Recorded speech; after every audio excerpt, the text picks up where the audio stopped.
একবার ইউনিয়ন পরিষদ নির্বাচনের কথা বলে, আরেকবার উপজেলা পরিষদ নির্বাচনের কথা বলে, আরেকবার সংস্কার শেষ করে হবে।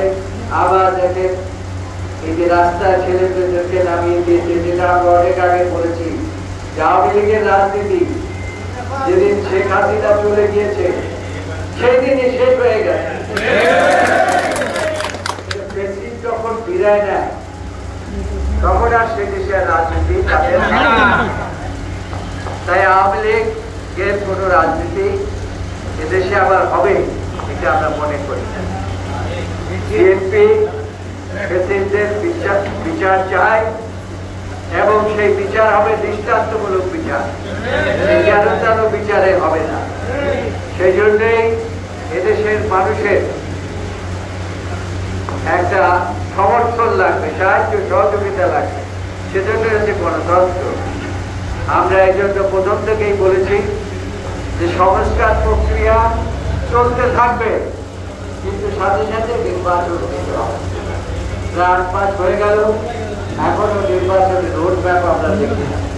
সেই জন্য আমরা বলি সরকার প্রধানকে, আপনি ব্যর্থ হন এটা আমরা চাই না। আমরা চাই আপনি সফলভাবে একটা নির্বাচন দিয়ে, যে কারণে জনগণ 17 বছর সংগ্রাম করেছে, মাঠে ঘাটে বিলে ভয়ে কাটিয়েছে, যাদের বিরুদ্ধে প্রায় 65,000-এর বেশি মামলা হয়েছে। এই মামলা আপনাদের মামলা হয়েছে না? আজকে যদি এই বেশি থাকতো তাহলে আসলামকে এরকম একটা ব্যবস্থা করতে পারতো?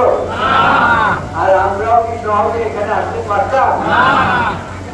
সেই জন্য আমরা বর্তমান সরকারকে বলছি, আপনাদের প্রতি আমাদের যথেষ্ট সমর্থন আছে। আপনারা এই যত দ্রুত সম্ভব এদেশে একটি গণতন্ত্র দিয়ে, গণতন্ত্রের প্রক্রিয়ার মাধ্যমে আপনারা নির্বাচনের ব্যবস্থা করুন এবং সেখানে এই গণতন্ত্রের এই সমস্ত জায়গায় যদি আপনাদের সমর্থন নিয়ে এরকম আসলামের মধ্যে থেকে নেতারা যদি আসতে পারে, তাহলে পরে দেশের অবস্থার পরিবর্তন হয়ে যাবে না? সেজন্য আপনারা সকলে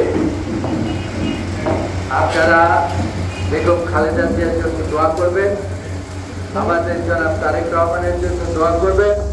তিনি খুব সহসাই এই রোড ম্যাপ হলেই দেশে ফিরে আসবেন। দেশে যাতে ফিরে এসে এদেশের মানুষের যে আশা আকাঙ্ক্ষার প্রতিফলন সেটা ঘটাতে পারে এবং বিএনপি জনগণের সমর্থন দিয়ে ক্ষমতায়, এই দোয়া আপনারা সবসময় করবেন। আর আপনাদের প্রতি হলো যে এই দলের যাতে করে কোন রকম কোন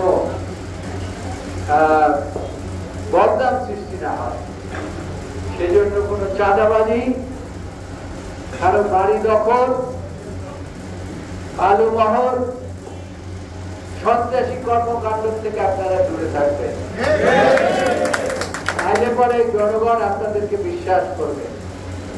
সেজন্য আপনারা এই সমস্ত কর্মকাণ্ড থেকে দূরে থেকে এই দেশটিকে বাঁচাবার চেষ্টা করেন। দেশটা শেষ করে দিয়ে গেছে, ব্রিটিশ সরকার কিছু রাখে নাই, ব্যাংক, বীমা যা কিছু আছে সব শেষ করে দিয়েছে। আর এই গণতন্ত্র হলো মানুষের অধিকার, ভোটের অধিকার, সেটাও শেষ করে দিয়েছে। অর্থাৎ দেশটাকে পঙ্গু বানিয়ে গেছে। সেখান থেকে রক্ষা করতে হবে, সেজন্য আপনাদের সহযোগিতা হচ্ছে সবচেয়ে বড়।